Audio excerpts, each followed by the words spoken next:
Hi, let me introduce our work, Effective Avatar Transparency on Social Presence in Task-centric Mixed Reality Remote Collaboration. And my name is Yoon from KAIST UVL Lab.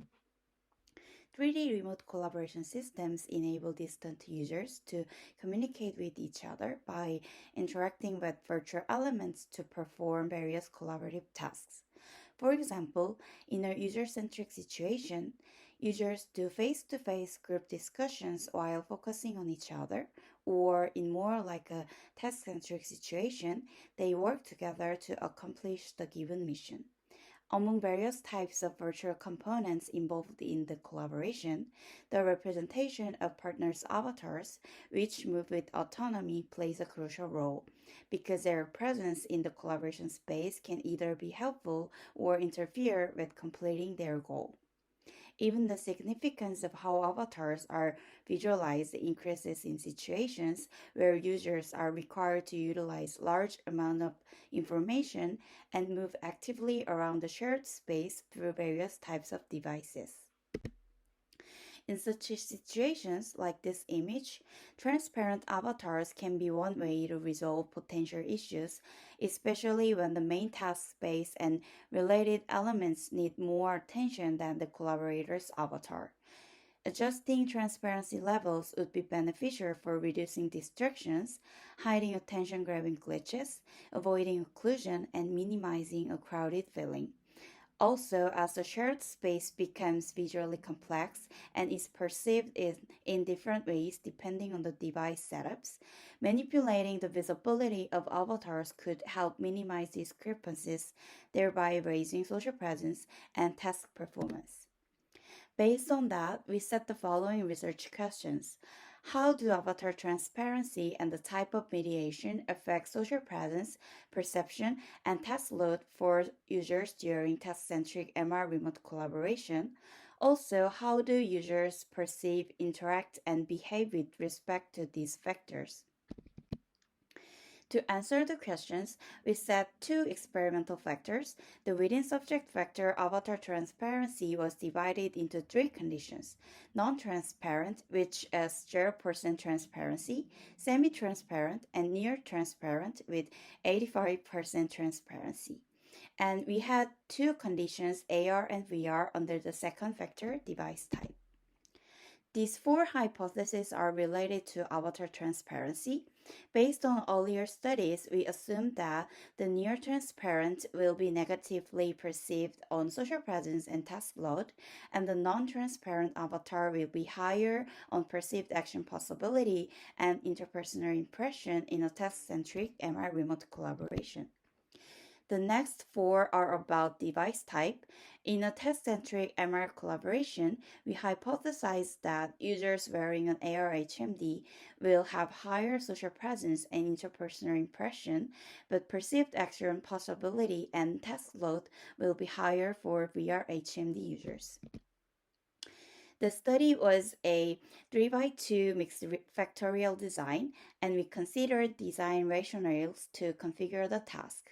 So the main task was assumed to be task-centric and required users' active movement around the shared space, which contained a large amount of different virtual information.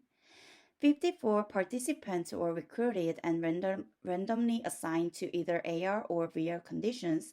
All pairs were also randomly set and assumed to be not previously acquainted. Regarding dependent variables, our study mainly evaluated social presence using the three broadly adapted tools for multifaceted analysis. Perceived action possibility and interpersonal impression were measured to analyze user perception, and task performance was also evaluated based on task load and completion time. Lastly, the post-experiment interview and observation results were also used for further investigation. The main user task was building a virtual space research base, so both AR and VR users should find, manipulate, and assemble different parts based on the given instructions, like the above images in this slide. And it should be completed through collaboration. We summarize our main results based on the statistical analysis. First, we found that participants felt no differences between the three avatar conditions on factors related to collaboration task and experiment involvement and attentional allocation and emotional reaction and task performance. However, the near-transparent avatar had a more negative effect than the non-transparent and semi-transparent avatars on these social presence factors concerning mutual awareness and understanding. When participants interacted with the non-transparent avatar, their behaviors were more affected by the avatar and they were in less close contact with their partner. The semi-transparent avatar induced more intimacy and more preferred than the near-transparent avatar. Lastly, regarding the factor of device type, while VR participants felt overall higher social presence and action possibility, AR participants felt a heavier task load but perceived their partner more positively. During the interview, it was mostly mentioned that avatar transparency had no effect when performing individual tasks, and users felt emotional ambivalence toward three conditions. Regarding device types, we observed that their experience is largely owed to device features and the mediated environment.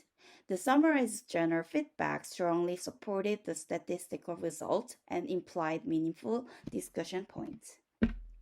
As shown in the summarized results 2 through 4, the near-transparent reported lower values on the social presence factors, implying perception of their partner's presence. However, as indicated in R1, there was no significant difference in factors related to collaboration task involvement. Therefore, we partially accepted H1-1.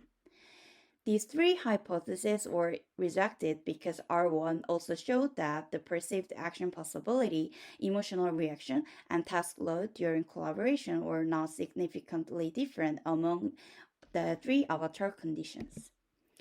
Based on the summarized results 5, we rejected H1 and 4-2 but accepted H2-2 and partially accepted 3-2. We derive implications on how different levels of avatar transparency should be applied to users connected through different device environments. First, it is not always necessary to provide a strong avatar presence, especially for task-centric remote MR collaboration. Our results show that the transparent avatars did not disturb users from accomplishing their goals, even though the non-transparent avatar guaranteed a higher awareness of others. Since the user is mainly interested in the execution of the task rather than their partners, task performance and user involvement are not much affected by how noticeable the partner avatar is. Moreover, even in cases with users' active movement and dense visual information in a shared space, increasing transparency is beneficial because it can improve social comfort, prevent occlusion, and conceal technical imperfections about remote avatars. Second, different levels of transparency should be applied to the AR and VR avatars. For example, more vivid avatars would be suitable for AR because the AR participant had a lower social presence and felt more load due to their translucent display and the limited FOV.